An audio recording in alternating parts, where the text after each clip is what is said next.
आज महाराष्ट्रातील शेतकऱ्यापुढे एक आनंदाची बाब म्हणजे शासनाने केलेली कर्जमाफीची घोषणा.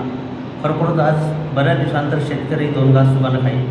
विशेष दुसरी गोष्ट अशी म्हणजे आता निसर्ग खूप बदलत आहे. त्यासाठी कृत्रिम बुद्धिमत्तेची नितांत गरज आहे. कारण की निविष्ठाचे वाढलेले भाव, बऱ्याचशा गोष्टी शेतकऱ्याला कळत नाही. पण यामुळे काय होईल, कृत्रिम बुद्धिमत्तेमुळे शेतकऱ्याला ते पिकाची गरज, निसर्गाची अनुकूलता या गोष्टी कळून येतील. हे शासनाचा फार मोठा एक चांगला निर्णय झालेला आहे.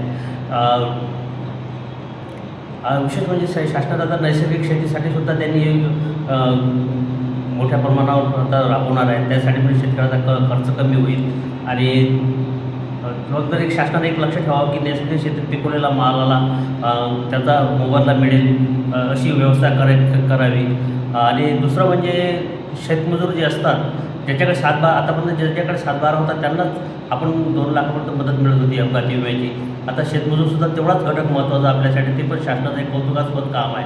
आणि दुसरं असं की आता भांडवली जे गुंतवणूक शासन करणार आहे, हे खरोखर जे बाकी व्यवसायात गुंतवणूक होत आहे पण शेतीमध्ये पाहिजे तशी नाही. पण हा एक शासनाचा चांगला एक निर्णय होईल. आणि दुसरं असं की बऱ्याचदा शासनाच्या ज्या योजना असतात, म्हणजे ॲड्रॉइड फोन शेतकऱ्यांना चालवता येत नाहीत. वसुधा योजना ते जे प्रमाणात आणली ती पण एक चांगली योजना आहे. दुसरं म्हणजे सर्वात जी आता ती आम्हाला सर्वात भेडसावणारी गोष्ट म्हणजे वन्यजीवाचा म्हणजे आम्हाला प्राण्याचा खूप त्रास असतो. त्याच्यासाठी शासन मोठ्या प्रमाणावर कृत्रिम बुद्धिमत्ता वापरणार आहे. त्याच्यासाठी मोठमोठ्या योजना आणणार आहे. ही योजना जर नक्की यशस्वी झाली तर शासनाचा खूप मोठा शेतकऱ्याचा फायदा होईल. धन्यवाद.